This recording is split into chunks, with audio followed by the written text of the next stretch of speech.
আল্লাহর হাবিব বলেন,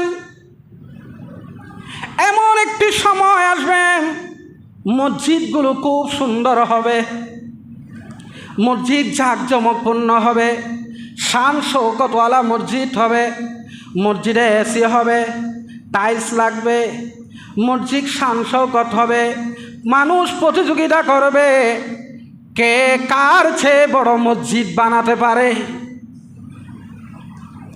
কে কার চেয়ে বড় মসজিদ বানাবে। মসজিদের প্রতিযোগিতা হবে।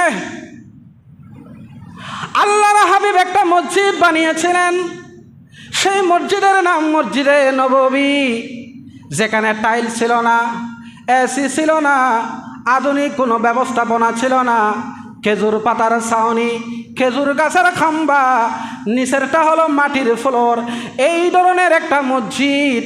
ওই মসজিদটা এত বেশি পাওয়ারফুল ছিল, ওই মসজিদ থেকে আল্লাহর রসুল গোটা পৃথিবী পরিচালনা করেছেন। সুবহান। এটাই সচিবালয় ছিল, এটাই সংসদ ভবন ছিল, এটাই আদালত ছিল। ওই কাদার মাটির মসজিদটা কত দামি ছিল, আজকে কোটি কোটি টাকা খরচ করা হয় মসজিদের পিছনে, কিন্তু ফজরের নামাজ মুসল্লি নাই,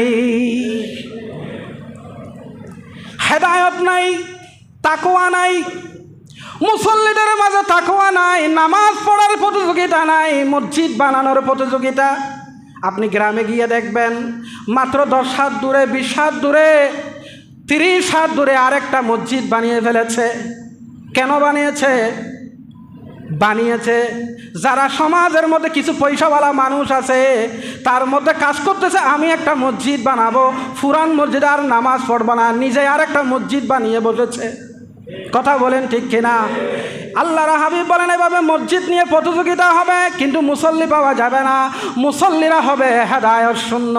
ইমাম সাহেব নীরবে কাঁদবে, খতিব সাহেব নীরবে কাঁদবে, মুয়াজ্জিনরা নীরবে কাঁদবে, মসজিদে টাইলস হবে, এসি হবে, মসজিদ জাঁকজমকপূর্ণ হবে, ইমামের বেতন হবে না, খতিবের বেতন হবে না, মুয়াজ্জিনের বেতন হবে না, তাদের কোনো ছুটি ছাটা থাকবে না, তারা নীরবে কাঁদতে থাকবে।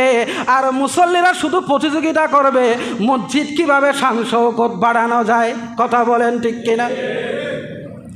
এই জাতের মসজিদ আল্লাহর কাছে কবুল হবে না। মসজিদ হবে মসজিদ যে একেবারে কাদামাটিরও হোক, আর ছাউনি দিয়ে হোক, আর টিনের হোক, যদি হেদায়েত থাকে তাহলে কোটি টাকার মসজিদের চেয়ে ওই ছোট্ট মসজিদটা আল্লাহর কাছে অনেক দামি। জোরে বলুন না সুবহানাল্লাহ। প্রিয় হাজরিন, আপনাদের সামনে আজকে কয়টা উপস্থাপন করলাম? 22 নাম্বার। 23 নাম্বারটা বলে শেষ করি। 23 নাম্বার হলো, নবীজি বলেন এমন একটা সময় আসবে মসজিদ